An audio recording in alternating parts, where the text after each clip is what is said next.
오늘은 유일한 이름 예수라는 제목으로 우리 함께 말씀을 생각해 보도록 하겠습니다. 우리 장로님이 기도하시는데 목사님이 아무리 말을 잘해도 설득당하지 않는다고, 제가 말을 잘한다는 거예요? 아니면 말을 아무리 잘해도 설득을 당하지 않으시겠다는 거예요? 자, 참 말씀을 제대로 증거해도 성도들이 은혜 받기가 힘든 이 세상에서 참 어떻게 하면 그렇게 또 사람을 맹종시키는 거 보면은 또 성령의 역사가 아닌 것 같아요. 그렇죠? 잠시 이제 뉴스를 봤더니만 그 사이비 교주에게 속아서 노 부부가 자살을 해가지고 그 5년형이 떨어졌는데 항소를 했대요. 자기는 그렇게 직접 말한 적이 없다 이러면서. 이 세상을 보면 참 요지경 속입니다. 옳은 말을 해도 귀등으로도 듣지 않는 사람들이 이렇게 천지인데 또 그렇게 말도 안 되는 소리를 해도 거기에 그냥 맹종하면서 그 말이 아주 무슨 하나님 말처럼 받들다가 자기의 목숨을 스스로 끊어버리는 그런 어처구니 없는 일들도 일어나고 있는 이 세상이죠. 여러분들이 우리 장로님 기도처럼 누구의 말을 듣든지 어디 가서 무슨 말을 듣든지 간에 여러분들이 잘 생각해서 정말 이 말이 정말 성경에 있는 말씀인지 성경적인 말씀인지를 잘 생각해서 여러분들이 가려가며 들을 수 있는 그런 귀가 열리시기를 축원합니다. 유일한 이름 예수. 베드로는 지금 당국자들과 대치 중이죠. 재판정에 세워졌습니다. 그 재판정 앞에서 베드로가 불신앙의 어리석음이 얼마나 말도 안 되는지, 얼마나 허망한지를 보여주고 나서 그 다음에 아주 절정의 말씀으로 나아갑니다. 오늘 본문 말씀이 기독교 메시지를 요약해주는 문장이죠. 여러분, 정말 이 단 하나의 이 말씀에 기독교의 모든 메시지가 요약되어 있다라고 봐도 과언이 아닙니다. 사람들은 지금 이 현대에 또 그 급진적인 기독교 자유주의 신학을 주장하는 사람들은 우리 본래의 기독교 이 옛 복음, 말씀에 근거한 복음을 굉장히 불편해합니다. 왜 불편해하냐면 너무 배타적이라는 것이죠. 오직 예수, 유일한 구주, 너무 배타적이지. 그리고 우리가 나가서 아프리카나 인도나 이런 여러 지역에 가서 힌두교나 아니면 이슬람교나 유교나 이런 다른 종교들에도 얼마든지 좋은 점이 있는데 그 좋은 점들을 우리가 취합해서 쓸 수도 있는데 그렇게 배타적으로 나가면 모두와 등을 돌리게 되지 않느냐, 이렇게 주장하는 사람들도 있습니다. 또 비그리스도인이라는 말도 쓰지 말자, 불신자라는 말도 쓰지 말자. 그래서 교회에서 불신자라는 말을 쓰지 않는 교회도 많이 있습니다. 불신자라고 얘기하면 기분 나빠한다. 그러니까 불신자라고 쓰지 말자. 비그리스도인 이런 말도 쓰지 말자. 이렇게 얘기하고, 또 더 나아가서는 교회에서 그 죄 지적하는 문제라든가 회개에 대해서 선포하는 것들도, 그런 것들은 사람들이 듣기 싫어하니까 그런 것들은 하지 말자. 얼마나 하나님의 은혜에 대해서만 얘기해도 충분한데 그렇게까지 얘기할 게 뭐가 있느냐. 이래서 강단에서 죄에 대한 회개의 선포가 사라지는 그런 세상이 되었다는 것이죠. 이미 오래됐지만. 근데 베드로가 지금 이 불신앙의 어리석음을 보이고 있는 당국자들에게, 또 그 재판을 보기 위해 모여든 수많은 사람들에게 오늘 이 본문 말씀을 통해서 하고자 하는 얘기가 뭡니까? 첫 번째는 주 예수 그리스도가 구주시라는 거예요. 구주. 여러분, 구주와 주가 되시는 분이라는 말씀을 여러분 기억하십니까? 우리 주님은 구주와 주가 되십니다. 구주라는 말하고 주라는 말은 엄연히 차이가 있어요. 여러분, 알고 쓰시는 거예요? 모르고 쓰시는 거예요? 구주라는 말은 우리를 죄에서 구해주신 분이시라는 것이죠. 주라는 것은 예수님이 나의 주인이시다, 내 삶의 주인이시다 라는 고백이에요. 그래서 나의 구주가 되시고 또 나의 주가 되시는 분이 우리 주님이시거든요. 근데 이 주 예수 그리스도가 구주시라는 것에 대해서 많은 사람들이 거기에다 덧붙이고자 하는 부분들이 많이 있다는 거예요. 오늘 말씀이 다른 이로서는 구원을 받을 수 없나니 천하 사람 중에 구원받을 만한 다른 이름을 우리에게 주신 일이 없다는 것이죠. 우리에게 다른 이름을 주신 일이 없다 해서 누가 주신다는 거예요? 하나님이 우리에게 구원 얻을 만한 다른 이름은 주신 적이 없어요. 오직 예수 외에는. 그러니 예수 외에는 다른 이름을 주신 일이 없는데 다른 이름을 갖다 붙이면 안 되는 것이죠. 여러분 그렇지 않습니까? 아멘. 그 어떤 것에도 어떤 구원의 소망이 있는 것처럼 얘기해서도 안 되는 겁니다. 그래서 종교 혼합주의 안 되는 거죠. 많은 사람들이 야 드디어 기독교가 배타적인 틀을 벗어버리고 이제 많은 사람들을 포용하는 그런 그 모습을 보이고 있다라고 많은 곳에서 그런 것들을 칭찬한다고 할지라도 우리가 올바른 신앙인이라면 그런 부분에 대해서 경계를 해야 되는 거예요. 여러분들도 뉴스 보신 적 있으시죠? 절에서 기쁘다 구주 오셨네 현수막 걸어놓고 성탄 현수막 걸어놓고 교회에서는 부처님 오신 날 위해서 현수막 걸어놓고 그것이 타 종교에 대해 관용을 베풀고 그들을 배려하고 그들을 이해하는 것이 예수 그리스도의 사랑인 것처럼 포장하는데 여러분 절대 그렇지 않습니다. 우리가 다른 사람에게 베풀 수 있는 가장 최고의 사랑 그게 뭔지 아세요? 바로 예수 그리스도를 소개하는 거예요. 예수님을 만나게 하는 거예요. 예수님을 믿을 수 있도록 돕는 것이 최고의 사랑입니다. 여러분들이 예수님을 구주라고 믿는다면 반드시 그 말에 동의하게 될 거예요. 아멘. 여러분들에게 구주가 아니시기 때문에 동의를 못하는 거예요. 이 세상에 잘 사는 방법이 얼마나 많이 있는데 굳이 예수 그리스도가 유일한 길이라고 얘기해야 돼? 이렇게 반감을 갖는 사람들이 많이 있다는 거예요. 그런데 그 구주라는 말이 우리에게 내 신앙이 어떤 것인지를 가늠할 수 있는 시금석이 되는 거예요. 정말 나에게 예수가 구주이신가? 유일한 구주이신가에 대해서 질문을 해야 돼요. 그래서 우리 마음이 혹시라도 다른 쪽으로 가면 안 돼. 여러분 이스라엘 백성들이 가나안 땅에 들어갔을 때 그들은 결국 우상 숭배로 멸망을 당하게 되거든요. 그런데 그들은 억울해했단 말이죠. 왜냐하면 아니 우리가 하나님을 안 믿는 게 아니야. 하나님을 믿는다니까. 그래서 초막절도 지키고 수장들도 지키고 뭐 우리가 절기 되면은 그 성전에 모여서 예배 드리고 예물도 드리고 소와 양도 가져가서 드리고 다 하잖아. 그런데 이 지역에 농사를 잘 되게 하는 신은 바알 신인데 하나님을 섬기는데 내가 하나님을 믿는데 그래도 이 땅에서 농사를 잘 지어서 내가 잘 먹고 잘 살려면 바알에게도 제사를 드려야 되지 않느냐 이렇게 생각한 거죠. 그래서 하나님을 완전히 버리고 하나님을 안 믿었다는 게 아니라 그들이 하나님도 믿으면서 바알도 믿음 이것을 하나님 뭐라고 말씀하시냐면 우상숭배라는 것이죠. 그건 하나님을 믿은 게 아니라는 거예요. 아세라 목상을 세우고 바알을 섬기는 것이 자신들의 유익을 위해서 그렇게 하는 것이 맞다고 생각했던 거예요.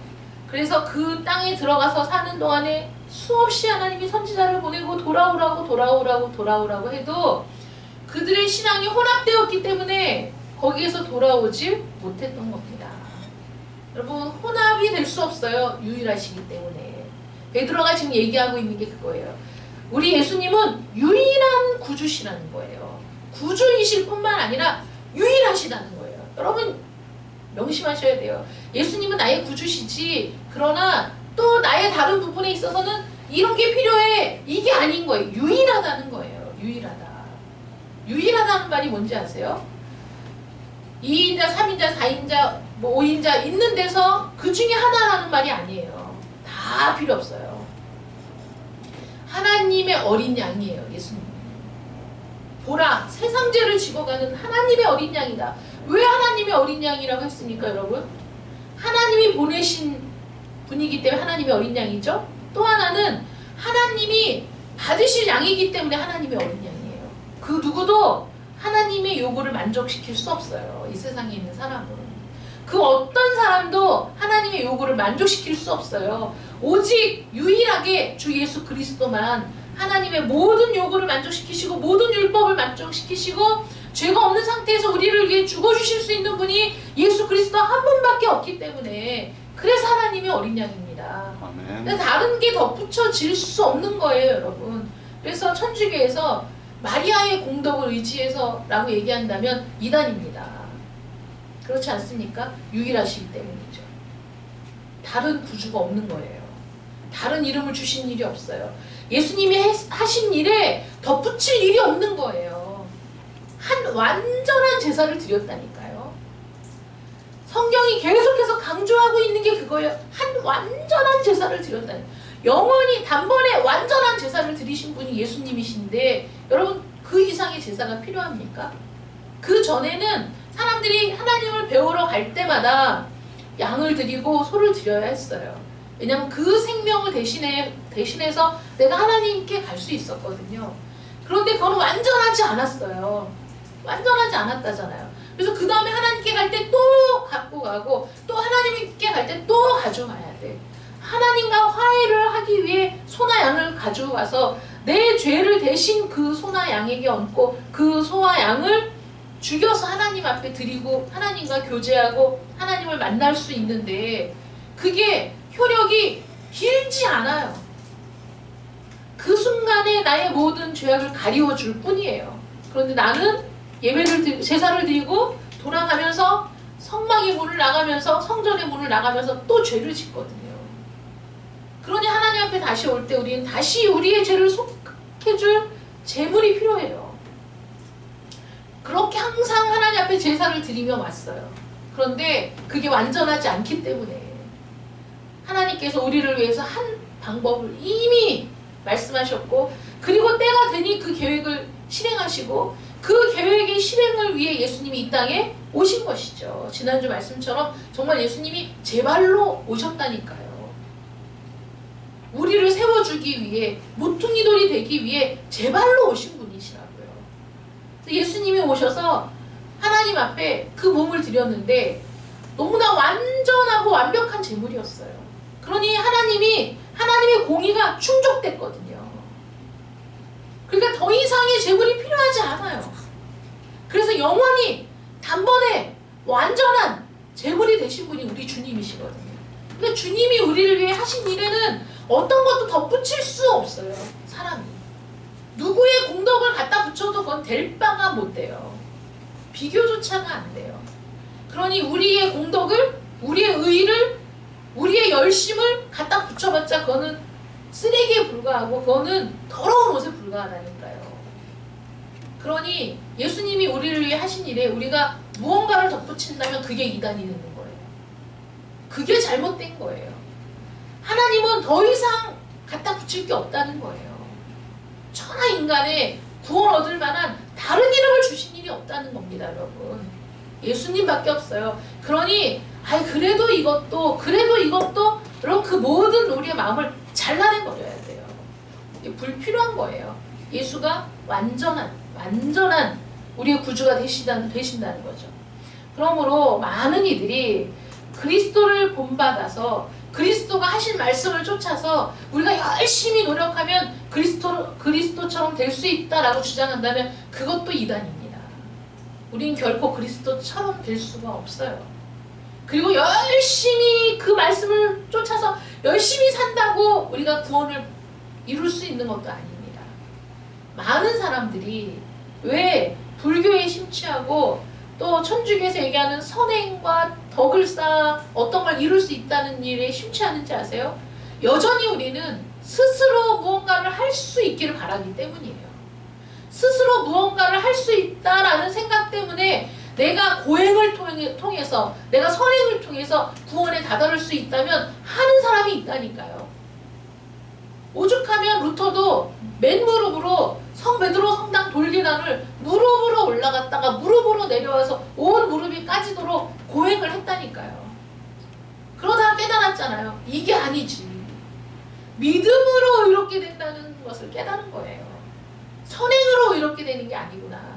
고행으로 이렇게 되는 게 아니구나. 심지어는 내 몸을 불태워 죽을지라도 내가 그것으로 구원 얻을 수 없다는 걸 깨달은 거예요.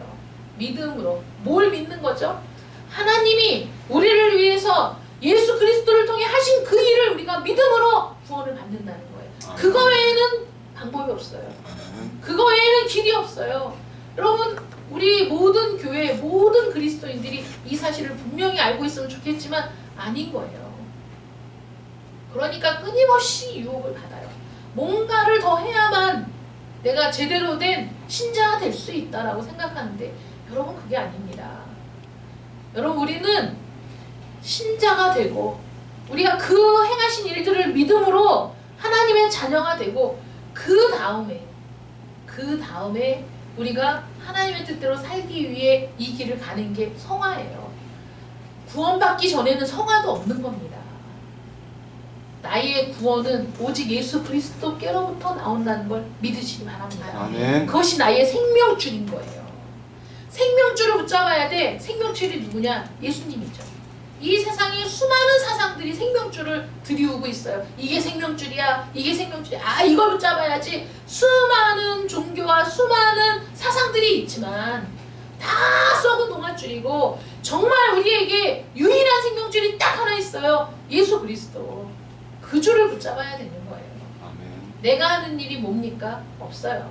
예수님이 생명줄이 되어 우리에게 오신 건데 내가 그 생명줄을 보고 붙잡는 것, 그게 다 우리가 하는 일의 전부인 거예요. 그럴 때 우리에게 영원한 생명이 우리에게 들어오는 겁니다. 우리 주님은 배타적이죠.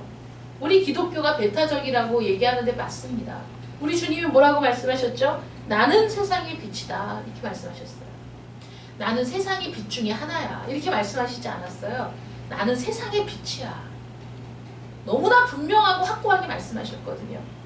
나는 세상의 떡이야, 이렇게 말씀하셨어요. 그것도 생명의 떡.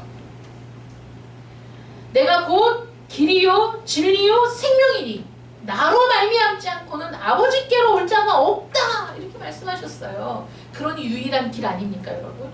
이 세상에 아버지께로 가는 길이 없다는 거예요. 오직 주님만이 길이시고 주님만이 진리시고 주님만이 생명이시라는 거예요. 주님을 통해서만 아버지께 갈 수 있다는 거예요. 바울은 갈라디아서에서 더 강력하게 표현했어요. 뭐라고 표현했냐면, 그러나 우리나 혹 하늘로부터 온 천사라도 우리가 너희에게 전한 복음 외에 다른 복음을 전하면 저주를 받을지어다. 저주의 대상이에요. 바울이 이렇게 얘기한 건 뭐냐면, 인간이 변할 수도 있거든요. 내가 전한 이 복음이 너무나 분명하고 이건 확실한 거고 이게 정말이야. 혹시라도 우리 중에 누구라도 다른 복음을 전하면 그는 저주를 받아 마땅해, 이렇게 얘기한 거예요. 베드로는 다른 이름을 주신 일이 없다고 하면서 과거에 살았던 사람이든 앞으로 태어날 사람이든 다른 인간은 그런 말을 할 수 없음을 지금 얘기하는 거예요. 그 누구도 없어. 유일무이해 우리 주님밖에 없어. 여러 중 으뜸이 아니야. 다른 사람은 있을 수 없어. 이인자는 있을 수 없어. 그분은 완전한 다른 존재. 오직 그분만이 우리를 구원하실 수 있다. 홀로 구원하시고 완벽하게 구원하신다는 거죠. 조력자가 필요 없다는 거예요. 사람들이 그리스도만 구주시라는 말에 반대하는 이유가 뭡니까? 문제의 본질과 깊이를 깨닫지 못하는 데 원인이 있어요. 세상은 여전히 불행하죠. 여전히 문제가 많습니다. 여전히 고단합니다. 여러분, 고단한 삶을 사는 거예요. 우리는 평안을 추구하고 살고 보다 안정적인 삶을 추구하며 살지만 여러분, 인생을 돌아보세요. 얼마나 고단했어요. 얼마나 힘들었어요. 야, 그런 시절을 보냈지. 그렇게 얘기하는 지금은 모든 것이 완벽합니까? 그렇지 않아요.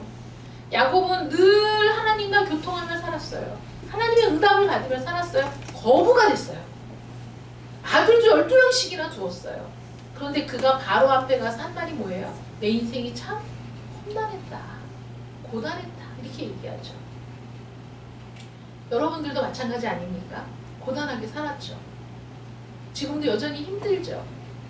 우리의 인생이 그런 거예요. 세상의 불안과 근심이 끊임없어요. 세상은 한쪽이 평안한 것 같지만 한쪽은 전쟁 중이고, 한쪽은 잘 먹는 것 같으나 한쪽은 굶어 죽어가고 있고, 이 세상이 그런 거예요. 왜 그렇다고 생각하세요? 왜 세상은 끊임없이 불안과 걱정과 염려와 불신으로 결국은 곳곳에 전쟁이 끊이지 않는 세상입니다. 왜 그럴까요? 왜 그럴까요? 우리의 죄악된 본성 때문에 그렇죠. 끊임없이 죄악을 꿈꾸는 우리 마음 때문에 그렇습니다. 여러분, 나는 아니라고 생각하지 마세요. 나는 그래도 착하게 살았다고 생각하지 마세요. 많은 사람들이 착각하더라고요.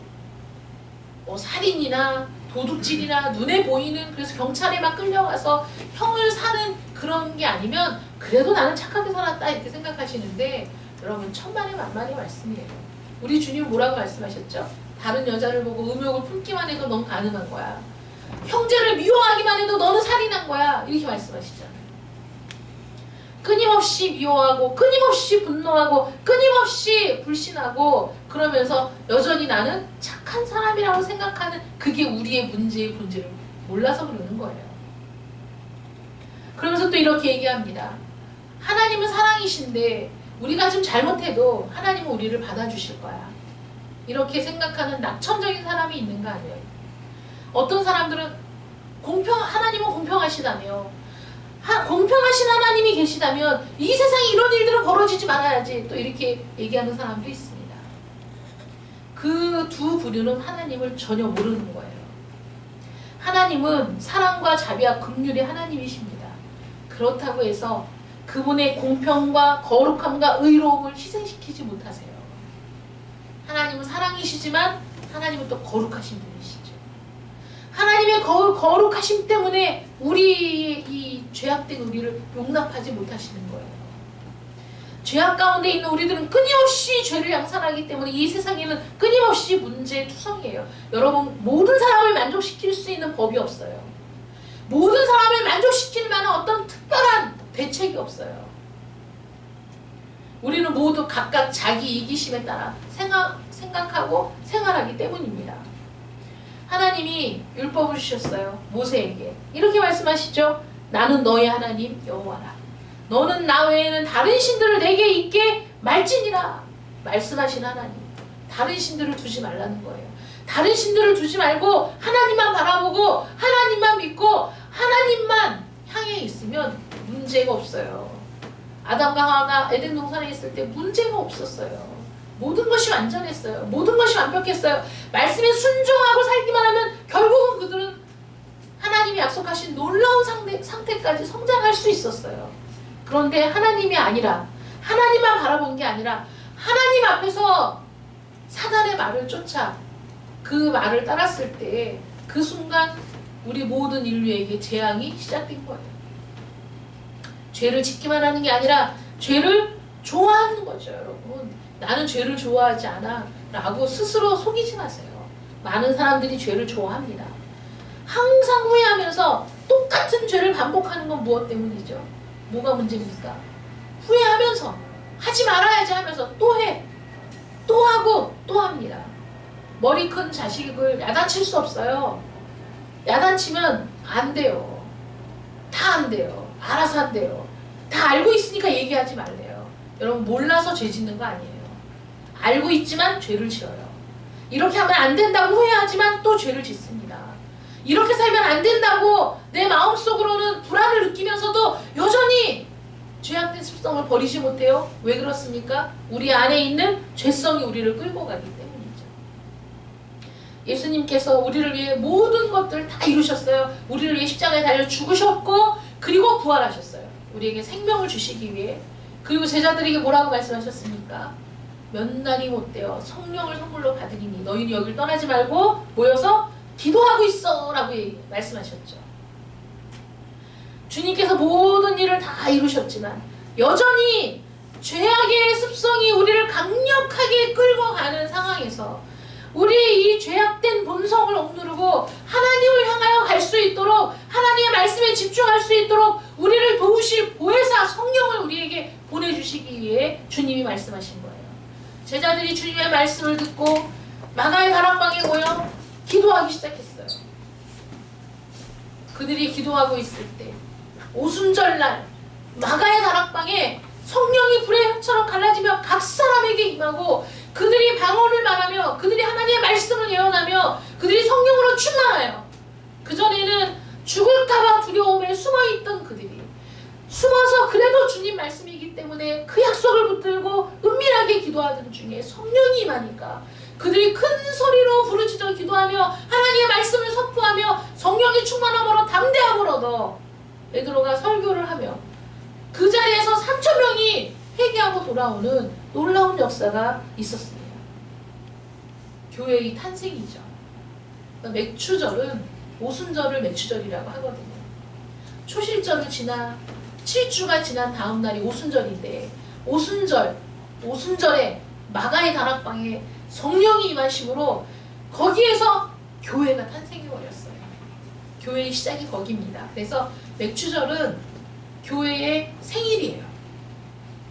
모든 성도에게 믿는 자에게 성령을 부어주시겠다는 약속이 이루어진 날이 바로 오순절입니다. 맥추절입니다. 그래서 맥추절이 아니라 성령 강림 주일로 우리 교회는 지키잖아요. 성령 강림 주일. 성령의 강림이 얼마나 중요한 거냐. 우리가 말씀을 듣고 은혜를 받았어요. 말씀을 듣고 그렇게 살기로 마음을 먹었어요. 그런데도 되지 않아요. 여전히 우리는 육체를 가지고 있고 육체의 소욕이 완벽하게 없어지지 않았거든요. 여러분, 우리가 육체의 소욕을 따라 살면 육체의 소욕은 점점 커져요. 점점 커지고 점점 커지고 점점 커져요. 우리 중학교 2학년 때 교생 선생님이 너무 예뻤어요. 아가씨, 그러니까 결혼하지 않은 그 교생 선생님이니까 아마 학교 졸업하기 전에 오신 것 같아요. 그 선생님이 우리 그게 지금도 기억이 나요. 그 선생님이 팬티 접는 법을 가르쳐줬어요. 야, 여자들은 안 보이는데도 깨끗해야 돼. 막 이러면서 그 팬티를 접는 법을 그게 제가 그래서 그 다음부터 팬티를 항상 그렇게 접거든요. 그게 너무 우리는 신선했어요. 그런 걸 가르치는 선생님이 없었거든. 그러면서 또 이렇게 얘기한 남자친구가 있는데 얘들아, 니네는 나중에 남자친구 사귀면 선생님이 한 말을 꼭 기억해야 돼. 그러면서 그 남자친구가 손을 잡으면 안 되냐 그래서 새끼손가락을 주면서 새끼손가락만 잡으라고 그랬대요. 그 새끼손가락만 그러니까 새끼손가락을 잡았는데 있잖아, 얘들아, 남자들은 새끼손가락을 잡으면 그 다음에 손을 잡고 싶어하고 손을 잡으면 어깨에 팔을 두르고 싶어하고 어깨에 팔을 두르면 안고 싶어하고 그런 거야. 그러니까 절대 한꺼번에 다 허락해주면 안 돼. 조금씩 그렇게 해주라고 이렇게 얘기를 했는데 아니 그때 그 당시 여러분 제가 중학교 2학년이 벌써 엄청 오래전이잖아요. 선생님들이 그런 얘기를 해주는 사람이 없었어요. 근데 너무 예쁜 교사 선생님이 오셔가지고 막 그런 얘기를 그렇게 얘기더라 막 이러면서 너무 조근조근하게 얘기를 해주는데 너무 신선했어요. 근데 그게 너무 강력했어. 막 떠든 게 아니고 야단친 게 아니고 너무 이렇게 웃으면서 조금조금 얘기해 주는데도 그게 그렇게 뇌리에 많이 남아 있었어요. 근데 그게 뭐냐면 남자라기보다 모든 사람의 본성이 요만큼 내가 원하는 걸 가졌어. 만족이 안 돼요. 만족이 안 돼. 더 많은 것으로 더 많이 갖고 싶은 게 사람의 본성이라는 거죠. 만족이 없어요. 사람의 탐심은 만족이 없어. 여러분, 어떤 사람이 너무너무 많은 돈을 벌었어요. 몇 천억을 벌었어요. 만족할 것 같아요? 야, 옛날 생각하고 5천억이면 야, 평생을 놀고 먹어도 돼. 만족합니까? 아니에요. 많이 가진 사람은 더 많이 갖기 위해서, 더 많은 부를 축적하기 위해서 다른 사람을 돌아보지 않는 게 인간의 욕심입니다. 그런 탐심이 우리 안에 여전히 남아있어서 정과 욕심을 십자가에 못 박았는데도 불구하고 이 육체를 따라 그 소욕이 기승을 부릴 때 우리가 그 육체의 소욕에 마음을 주면 점점 커져가지고 우리가 예수님을 믿는데 기쁨이 없어. 능력이 없어. 우리 삶에 그리스도인의 향기가 나타나지 않아. 그런 삶이 되는 거예요. 그래서 주님께서 우리에게 우리의 그 연약함을 돕기 위해 성령을 보내주신 거예요. 성령으로 충만해야 육체의 소욕을 이기고 성령의 소욕을 따라 사는 사람이 되는 줄 믿으시기 바랍니다. 그래서 성령 강림 주일이라는 이 절기를 통해서 주님이 성령을 우리에게 보내주셨지. 성령을 통해서 교회가 탄생했지. 우리 교회도 성령의 역사로 탄생한 교회. 우리 오직 예수 교회. 우리도 성령으로 충만해야 돼요. 예수님의 제자들이 기도함으로 성령의 충만을 받은 것처럼 우리도 이미 성령은 우리 안에 있어 기도하고 간구하여 성령으로 충만해질 때 육체의 소욕을 이기고 성령의 소욕을 따르는 사람들이 되는 줄 믿습니다. 아멘. 여러분, 유일한 구주 되신 주님께서 우리를 위해 유일한 길을 마련하셨고 그 유일한 길로 잘 따라오라고, 그냥 억지로 매달려 오지 말고 충만하게 은혜로 성령으로 충만하게 오라고 성령을 우리에게 보내주셨어요. 약속하신 성령이 우리에게 임했습니다. 여러분 안에 성령이 있어요. 근심시키지 마세요. 기도를 쉼으로 성령을 근심시키지 마세요. 말씀을 팽개쳐 둠으로 성령을 근심시키지 마시고, 여러분 예배를 팽개쳐 두면서 성령을 근심시키지 마세요. 정말 능력 없는 그리스도인, 정말 막이 밥밖에 안 되는 그리스도인이 되는 거예요. 성령으로 충만하셔야 됩니다. 성령 강림 주의를 통해 여러분 다시 한번, 그래 주님이 우리에게 성령을 약속하시고 약속하신 성령을 보내주셨는데 나는 뭐하고 있지? 나는 왜 이러고 있지? 성령으로 충만해야지. 하나님 앞에 기도하고 간구하여 성령으로 충만케 되는 여러분들 되시기를 축원합니다. 아멘. 능력 있게 사세요. 능력 있게. 성령으로 충만하면 우리의 지식이 새로워집니다. 예배도 여러분들이 지금 앉아있죠? 여러분들이 드리는 예배가 다 하나님께서 받으시는 예배인 줄 아세요? 아닙니다. 어떤 예배를 하나님이 받으십니까?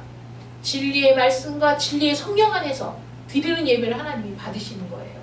예배를 드리는 횟수가 중요한 게 아니라 얼마나 그 예배를 내가 성령 안에서 말씀 안에서 참되게 예배를 했는가, 그것이 중요한 것이죠. 이참에 용어 정리를 한번 해볼게요. 예배를 본다 얘기하시면 안 되죠. 여러분 관람자가 아닌 거예요. 축구 경기를 본다, TV를 본다는 게 아니에요. 예배를 드리는 거예요. 예배하는 거예요. 내가 예배를 드리는 거예요. 나는 지금 경기장에서 그 축구 공을 가지고 뛰는 선수인 거예요. 관람자가 아닙니다. 그래서 이 시간에 나는 최선을 다해서 내 모든 힘과 정성을 다해서 하나님을 예배해야 돼요. 그런데 안 되죠. 여러분 쉽지 않아요. 그런데 그 예배를 예배답게 우리를 도우시는 분이 성령이시라고요. 그러니까 교회 와서 기도하시면서 성령께서 오늘도 참되게 예배를 드리는 시간이 되게 해달라고 기도하시고 예배를 드리시고, 그리고 마음으로 항상 하나님 앞에 기도하기를 성령으로 충만케 해주시기를 기도하셔야 되고, 그리고 성령을 근심시키는 죄를 우리는 다 버려야 됩니다. 그래야 성령으로 충만케 됩니다. 성령으로 충만케 되어야 여러분들 삶의 성령의 열매가 맺혀지는 거예요. 성령으로 충만하게 되어야 여러분들의 기도가 더욱 힘있어지는 거예요. 성령으로 충만해야 여러분들이 말씀을 들을 때 그 말씀을 통해 주시는 은혜를 깊이 깨닫게 되는 거예요. 성령으로 충만케 되시기를 축원합니다. 제가 막 성령을 줄 수 있으면 성령을 막 주고 싶지만 제가 성령을 줄 수 있는 사람이 아니지 않습니까? 여러분 어디 다른 데 집회 가셔갖고 성령 받으라 막 이러면 여러분 거기 아멘 하고 그러시면 안 돼요. 사람이 성령 줄 수 있는 거 아닙니다. 내게 있는 은사를 너에게 줄게 줄 수 있습니까? 안 됩니다. 제발 말씀을 잘 알고, 그리고 제대로 된 믿음을 가지고, 그리고 성령의 충만한 가운데에서 주님 오시는 그날까지 날마다 승리하시는, 날마다 충만케 되는, 날마다 능력 있는 여러분들 되시기를 축원합니다. 기도하겠습니다. 사랑의 하나님 감사합니다. 오늘은 맥주 감사절, 아니 성령 강림 주일입니다. 교회가 탄생한 날입니다. 교회의 생일입니다. 교회를 교회 되게 하신 하나님의 은혜가 부어진 날입니다. 하나님, 저희들도 교회로 불러내시고 우리가 교회 되게 하셨사오니 이제 우리도 성령으로 충만케 되기를 간절히 원합니다. 성령을 근심시키는 모든 죄악, 불신앙의 죄, 불순종의 죄들을 다 버리고 성령으로 충만한 저희들 되기를 간절히 원합니다. 하나님, 성령으로 충만하여 우리의 예배가 하나님께 연락되게 하시고, 성령으로 충만하여 우리의 기도가 힘있고 능력있게 하시고, 성령으로 충만하여 이 세상에서 실패한 그리스도인이 아니라 승리하는 그리스도인으로 살아가게 하여 주시옵소서. 아멘. 예수님의 이름으로 기도드립니다. 아멘.